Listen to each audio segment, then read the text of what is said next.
Of the 1,000 Cantor employees at the Trade Center, only 300 are accounted for at this time, and none was at the building at that time. This immense human loss has truly devastated the chairman and CEO, Howard Lutnick, whose own brother is missing and presumed dead. You have suffered such great professional and personal loss. I mean, what is the fate of your brother? Well, my brother was on the 103rd floor. He worked for me, and he worked at Cantor, and he called my sister just after the plane hit, and he told her that he said that the smoke was pouring in. He was stuck in a corner office. There was no way out, and the smoke was coming in, and he's not good, and things are not good, and he's not going to make it. And he just wanted to say that he loved her, and he wanted to say goodbye, and tell everyone that he loved them. And then the phone went dead. So while I'm the head of the company, I'm trying to help my 700 employees who are missing their loved ones. I'm just another one of them. Just another one of them. Normally, you would have been in your office on which floor? 105th floor. On the 105th floor. And yet you didn't go in early that morning because of a critical decision you made. My little boy, I have a 5-year-old, and it was his first day of kindergarten at Horace Mann, so I took him for his first day of big boy school.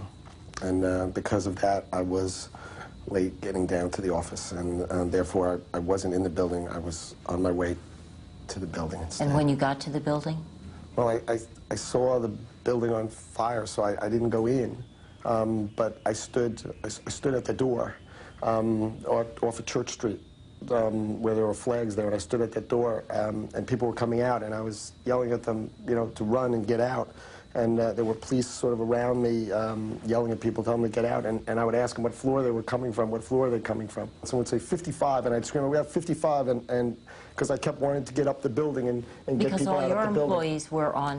101 to 105, the top floors of number 1 World Trade Center, which they call now the North Tower. So how high was the highest number that you got to? I got to the 91st floor, and I knew if I got one employee, if one person came down from that floor, then I know that there had to be others. There would be others behind them. There would be others going out other doors that would be good. But I got up to 91, and then I heard this sound. It sounded like another plane was going to hit the building, but it didn't sound like it was far away. It sounded like it was like right where the ceiling is above us. It was so unbelievably loud, and someone screamed out, "Another one's coming!" So I just turned around and ran, and I was running. What was it? It was number 2 World Trade Center collapsing. So I'm standing underneath a building like an idiot, and I start running, and I'm trying to get ahead of the smoke, and then the smoke comes around the corner on Trinity Church where I ran and knocks me down underneath a truck, and I'm sitting there in this black, the blackest black that can ever be.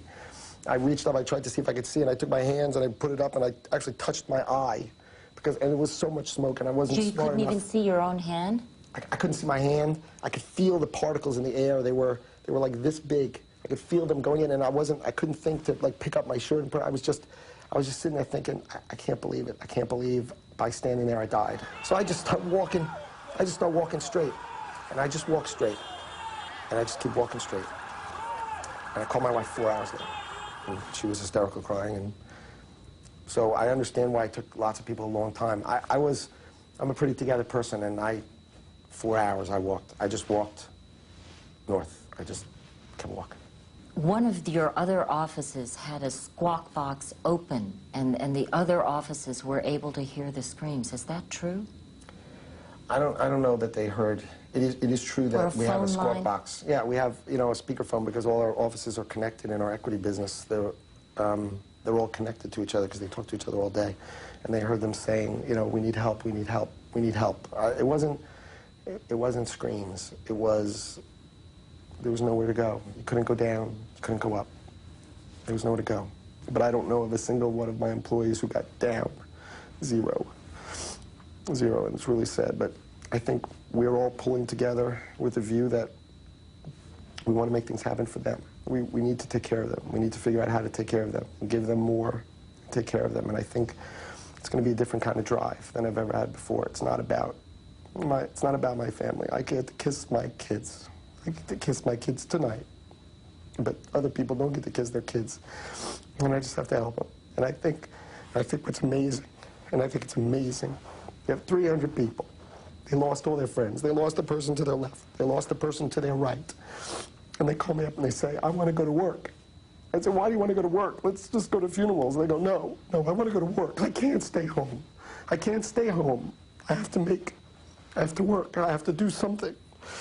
And so they actually wanted to try to figure out how to be in business. It's unbelievable. It's crazy. It doesn't make any sense. But the reason they want to be in business, and there's only one reason to be in business, is because we have to make our company be able to take care of my 700 families. 700 families. I have 700 families. I can't say it. I can't say it without crying. You spent hours and hours talking to every family member. You have spent hours at the Pierre Hotel in that ballroom.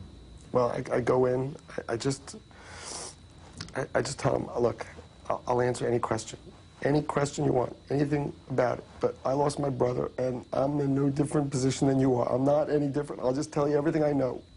But I get to say to everybody so that they believe me, that when I say that we are doing everything we can to find their kid, that they know that I do not look for my brother.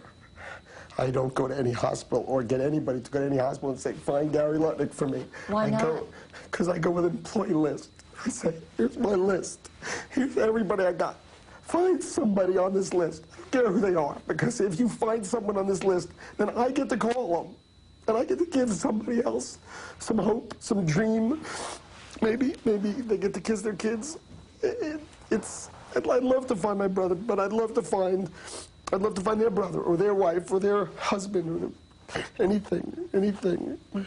It's been said that the loss of your company will have worldwide impact. Cantor Fitzgerald is the primary, it's like the exchange for the world's bond markets. I mean, it is the exchange for the world bond markets.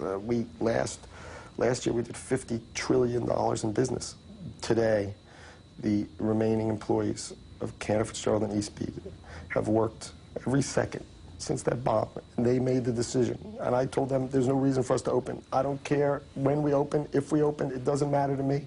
And they collectively, 250 of them, collectively voted that they were going to open the markets. And this morning, at 7 a.m., those people opened for business, not to make money, but they did it because they thought if the Fed and the Treasury wanted it to be open, and it was important enough for them to show strength for America and for these markets, then they were going to do their damnedest to get it open, and they did. And I voted against it. I said, why? I don't want you to work. I want you to go home and kiss your kids and hug your families. But it's them. They wanted to do it, maybe for themselves, maybe for their friends who they lost. But so right this second, our electronic systems are running around the world, and it's, I don't know, maybe it's a miracle. Maybe it's because these people are just, they're unbelievable. They're the best. Maybe they're the best because they had an incredible boss. I think it goes the other way around.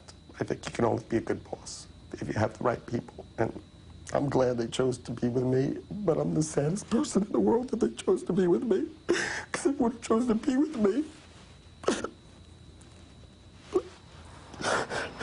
So many people, so many names, so many people I loved.